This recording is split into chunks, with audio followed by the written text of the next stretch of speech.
Yeah, I think that was the biggest thing. We looked at that. We obviously weren't happy with how things ended there in the first half, but we also knew, we had that goal, we had that positive start, and we knew we were going to have to do it the difficult way, and that's what it was going to need in 45 minutes. We tried to keep the shape a little bit, in a way where we forced them. We gave them more the ball up the middle of the field to contain them from getting easier balls on the outside. I think the guys were excellent with that. We made a couple of tactical subs. But we said we're going to have to fight. We're going to have to do it the tough way. We've done it traveling into Central America before. We knew that coming in. We probably weren't best in the first 10 minutes of the game, but the guys were excellent. Second half, absolutely brilliant.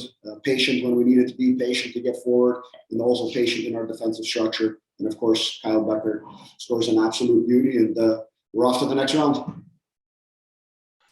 Thank you, Bobby. Congratulations on the win. I wondered if you could talk about the set piece delivery of Kyle Becker tonight, which was perfect, and two, your thoughts on the red card. Yeah, with Becker, it's something we see in training, and we want to see a little bit more in the games. He's excellent on the ball, on the dead balls, set pieces. He trains at it, he works at it. So he's going to come up big for you in moments. And the one thing we've learned about Kyle Becker in the 3 years here at Forge is he comes up big in the moments when the team needs him and when those big games are there. And that's what he did today, both on the ball, off the ball, and with the set piece as well. And then looking at the red card, these are harsh things. It was a few feet away from me. Had a discussion with the fourth official. We were pretty confident that there was nothing going to be given, and then all of a sudden there's a red card. At that point, you can do two things. You can lose your mind a little bit in panic, or you can just make sure that you get everyone composed and you move forward. It's a harsh one, but we have to live with it. That's football. It happens, and we dealt with it and we moved on. Thank you, Bobby. Congratulations. I wonder if you could put into context tonight, if possible. You've coached a lot of big games in your career and some monumental wins. Where does this stand?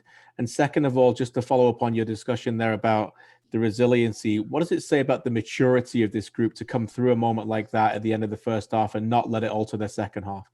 Yeah, first, when you look at the result, it's big. I can tell you from a personal end, I love these matches. I love this competition. Being part of it, I think is something special for our club, for the city, and I think also for the league that we represent, being your Canadian Premier League, which is a new league 2.5 years in. This is our third time in this competition, and it's a massive event, especially when you look down here in the Concacaf Central America region and so on. And I think we need more of it back home. And I think from us doing what we're doing, I think that helps on that end. And then the resiliency of the group. We've played in big games. We've played in big games, and most of the time we've come out on top. We know how it's like to lose in this competition as well. It was something we talked about before the game. We didn't want this to be the last game of the competition for us. We know we've added 2 games to our schedule later in October. It's going to be a busy one, but we wouldn't want it any other way. It comes along with the turf, it comes along with the territory of the success we've had. And I think that's the one biggest thing that the guys realize on the pitch, and that's what they did in that second half. It was absolutely brilliant. Hey, Bobby, just good evening. Congratulations on the win, obviously. And I was going to hint on that last note there about the schedule congestion with Canada Soccer just announcing literally about 5 minutes ago that locations and dates for the CanChamp final or semifinals will be announced tomorrow as well. But just how important was it to not only get the win, but also obviously with a clean sheet for Tristan and the defense as well, just to put in that shift of a performance tonight? I think the biggest thing when you look at these games is, this event is getting through to the next round.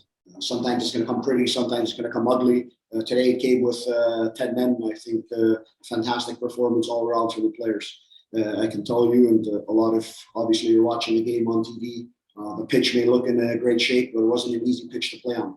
There's a lot of movement to the ball, it's skipping up and down. You have to alter your tactics and the way you're going to play in games like this. So there's a lot of different things with the conditions that come into it, and that's what makes these things a little bit more special. And then when it comes to the games, more games the better. That comes along with the territory. We've won 2 championships in the Canadian Premier League. Our goal is to keep on doing that.